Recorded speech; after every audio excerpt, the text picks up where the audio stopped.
بسم اللہ الرحمن الرحیم۔ السلام علیکم خواتین و حضرات، 1947 پارٹیشن سے پہلے برِ صغیر پاک و ہند کے مسلمان بابائے قوم قائد اعظم محمد علی جناح رحمۃ اللہ علیہ کی قیادت میں ایک آزاد مملکت کے لیے جدوجہد کر رہے تھے۔ یقیناً اس وقت جو لوگ آزادی کے لیے کوشش کر رہے تھے ان کی آنکھوں میں سنہرے خواب تھے۔ وہ اپنے لیے اور اپنی آنے والی نسلوں کے لیے زمین کا ایک خطہ، ایک آزاد ملک حاصل کرنا چاہتے تھے جہاں وہ اسلام کے اصولوں کے مطابق رہ سکیں اور ان کی آنے والی نسلیں آزادی کے ساتھ زندگی بسر کر سکیں۔ لیکن پاکستان کی جو موجودہ صورتحال ہے اس کو دیکھتے ہوئے اس بات کا اندازہ لگانا مشکل نہیں ہے کہ اس وقت جو لوگ آزادی کے لیے لڑ رہے تھے انگریزوں سے، وہ کوشش کر کے اپنی آزادی چھیننا چاہتے تھے، انہوں نے یہ تصور نہیں کیا ہوگا کہ انگریزوں کے تسلط سے آزاد ہونے کے بعد ہم چند مفاد پرست حکمرانوں، ڈکٹیٹروں، نوابوں، وڈیروں، جگیرداروں کے غلام بن جائیں گے۔ اگر موجودہ پاکستان کا نقشہ ان کو اس وقت دکھائی دیتا کہ اس آزادی کے بعد ہم ایک اور غلامی میں چلے جائیں گے تو یقیناً وہ آزادی کے لیے کوشش نہ کرتے بلکہ انگریزوں کے انڈر ہی رہنا پسند کرتے۔ اور اس کی مثال میں اس طرح دیتا ہوں کہ دیکھیں، آج بھی 2022 میں ہمارا پڑھا لکھا طبقہ اس کی کوشش ہوتی ہے کہ وہ تعلیم سے فارغ ہو کر یا تو پاکستان میں ان کو کوئی اچھی سرکاری جاب مل جائے یا پھر وہ کسی بیرون ملک چلے جائیں۔ اور بیرون ملک جانے کے لیے ہماری نوجوان نسل جو ہے وہ سب سے پہلے دیکھتی ہے کہ امریکہ، آسٹریلیا یا یورپین ممالک کا ویزا ملے، اگر نہیں ملتا تو پھر وہ مڈل ایسٹ میں جانا پسند کرتے ہیں۔ اس کی وجہ کیا ہے؟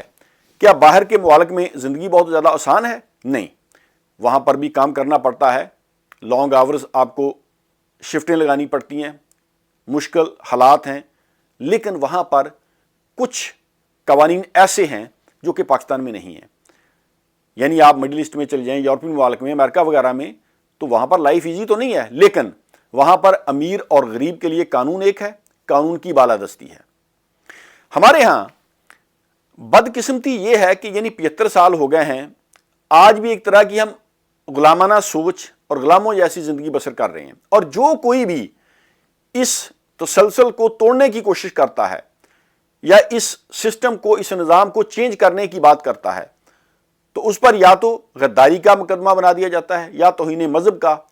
اور یہ اشرافیہ، یہ بدماشیہ جو کہ پچھلے 75 سالوں میں اس ملک کو لوٹ رہی ہے اور اس ملک کے وسائل پر قابض ہے، وہ نہیں چاہتی کہ یہ سسٹم چینج ہو۔ دکھ کی بات یہ نہیں ہے کہ ہم نے ترقی نہیں کی، بلکہ دکھ کی بات یہ ہے کہ ہم ترقی کرنا ہی نہیں چاہتے، ہم اس سسٹم کو چینج نہیں کرنا چاہتے۔ میجورٹی ہمارے لوگوں کی یہ ہے کہ ان کو صرف اپنا ذاتی فائدہ تھوڑا سا مل جائے تو وہ کمپرومائز ہو جاتے ہیں۔ یعنی آج بھی اگر لوگ مشکل حالات میں رہتے ہوئے زندگی بسر کر رہے ہیں، وہ یہ نہیں سوچتے کہ وہ تو چلو جیسے تیسے زندگی بسر کر رہے ہیں، اپنی زندگی پوری کر رہے ہیں، لیکن ان کو اپنی آنے والی نسلوں کا سوچنا چاہیے۔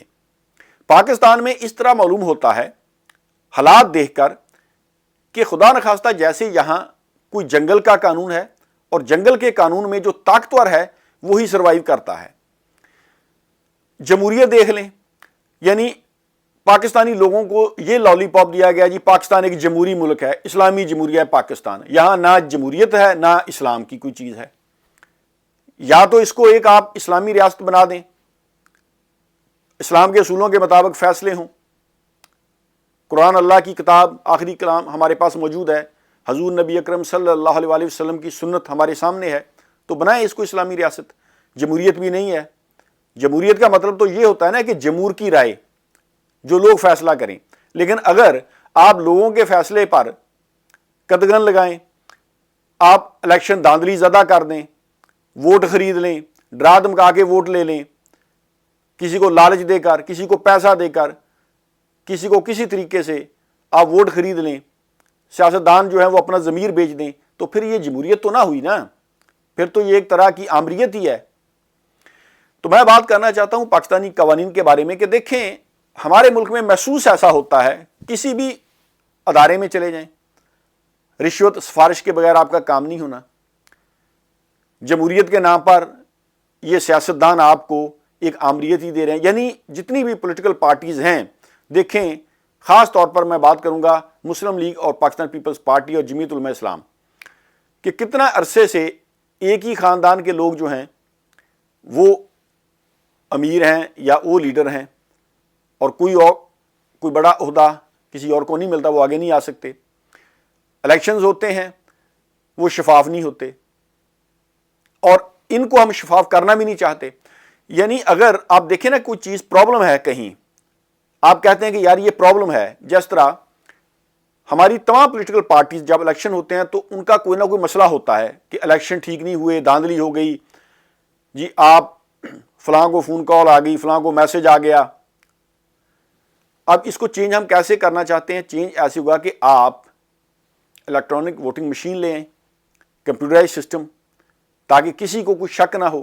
لیکن یہ نہ ادارے کرنا چاہتے ہیں، نہ ہمارے سیاستدان کرنا چاہتے ہیں. عمران خان نے بڑی کوشش کی کہ آپ الیکٹرانک ووٹنگ مشین لائیں، لوگ آئیں اپنا ووٹ کاسٹ کریں. انہوں نے ایسے ایسے بہانے بنائے، ایسی ایسی بونگیاں ماری کہ آپ صرف اپنا سر پیٹ سکتے ہیں. یہ کرنا نہیں چاہتے، لیکن الزام تراشی کہ جی الیکشن دھاندلی زدہ ہیں. ادارے ہیں، ادارے کیسے ٹھیک ہوں گے جب آپ کرپشن ختم کریں گے؟ بالکل. اور جب آپ اداروں کے اندر جو ہے وہ میرٹ پر فیصلہ کریں گے، جو آدمی اہل ہے اس کو دیا جائے گا. ابھی برطانیہ کا وزیر اعظم کون ہے؟ Rishi Sunak, Indian background family سے. یہاں پر کسی نے نہیں کہا کہ دیکھیں جی یہ ایک انڈین پرائم منسٹر بن گیا. اگر وہ اہل ہے، اگر وہ جاب کے لیے فٹ ہے تو وہ جاب کر سکتا ہے. اور یہی ان لوگوں کی ترقی کا راز ہے. وہ یہ نہیں دیکھتے کہ یہ مسلم ہے، غیر مسلم ہے، ہندو، سکھ، عیسائی، کیا ہے یہ. اگر آپ پڑھے لکھے ہیں، ایجوکیٹڈ ہیں، آپ کوئی کام کر سکتے ہیں، آپ اہل ہیں، آپ میں اہلیت ہے، قابلیت ہے، تو آپ کو وہ عہدہ دے دیتے ہیں. ہمارے ہاں کیا چیز چلتی ہے؟ سفارش، رشوت، تعلقات. تو اسی وجہ سے ہمارا یہ حال ہے. تو ہم اداروں کو بھی نہیں ٹھیک کرنا چاہتے، کیونکہ ادارے تو اسی وقت ٹھیک ہوں گے نا جب سب سے پہلے آپ کرپشن ختم کریں گے اور آپ اس میں ایک طرح کی نیپوٹزم ختم کر دیں گے. صرف آپ میرٹ پر چیزیں کریں گے کہ جو آدمی اہل ہے، جاب کے لیے فٹ ہے، اس کو عہدہ مل جائے گا. تجارت وہ بھی ہم ٹھیک نہیں کرنا چاہتے. منی لانڈرنگ، کرپشن، یہ ویسے ہی چل رہی ہے. اب ملک ہمارا کیسے چل رہا ہے؟ ڈیفالٹ کے دہانے پر ہے. کوئی ملک آپ کو قرضہ دینے کے لیے تیار نہیں ہے. ملک ہم چلا رہے ہیں مہنگائی کر کے. یعنی بجلی کے بلز زیادہ سے زیادہ جمع کیے جائیں. پیٹرول پوری دنیا میں سستا ہو رہا ہے، ہمارے ہاں ویسے ہی مہنگا ہے.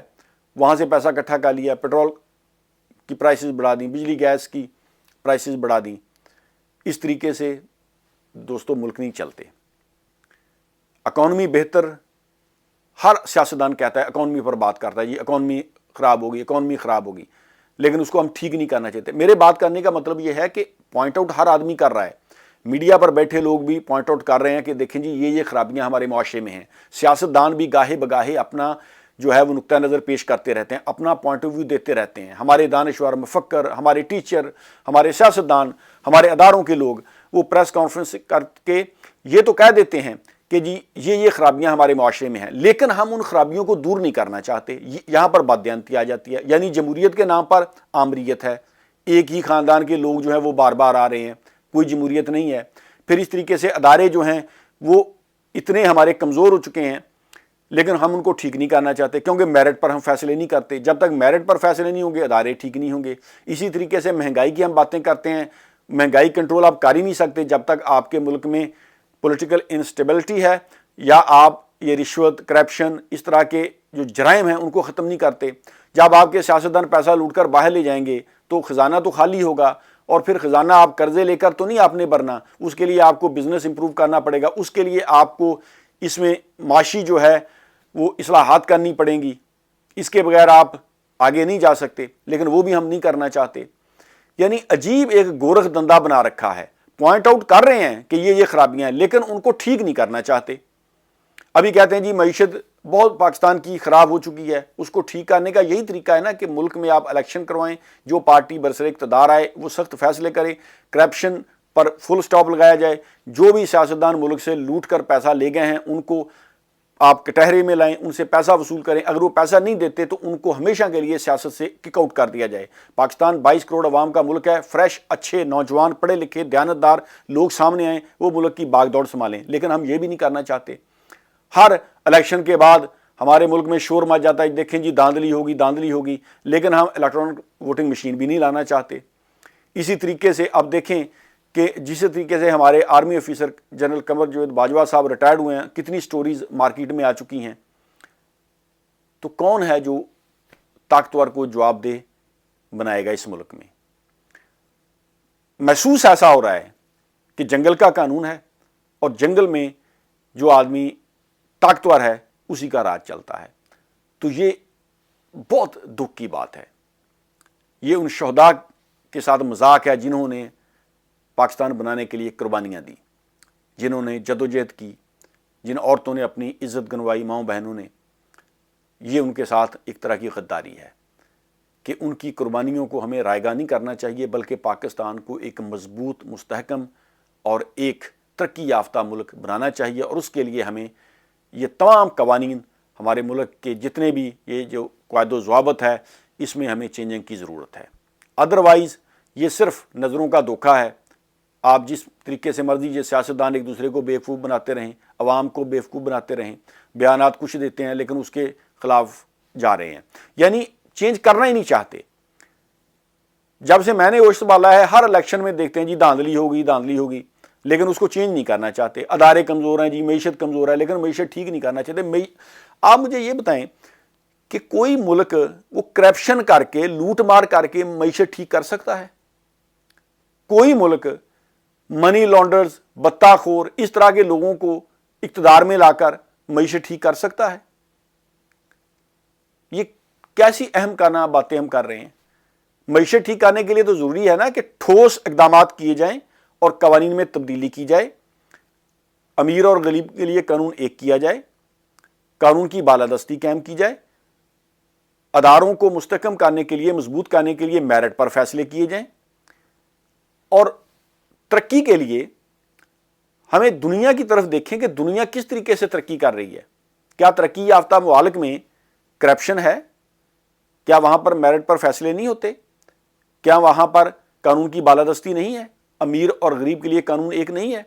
جب یہ چیزیں آپ چینج نہیں کرنا چاہتے تو پھر آپ قوم کو جھوٹی تسلیاں، جھوٹے دعوے یا جھوٹی آپ تسلیاں کیوں دے رہے ہیں کہ ملک ہمارا ترقی کر جائے گا؟ کیسے ترقی کرے گا؟ اور لوگ بھی ایسے ہی ہیں کہ وہ ویسے باتوں میں آ جاتے ہیں اور پیچھے چل پڑتے ہیں۔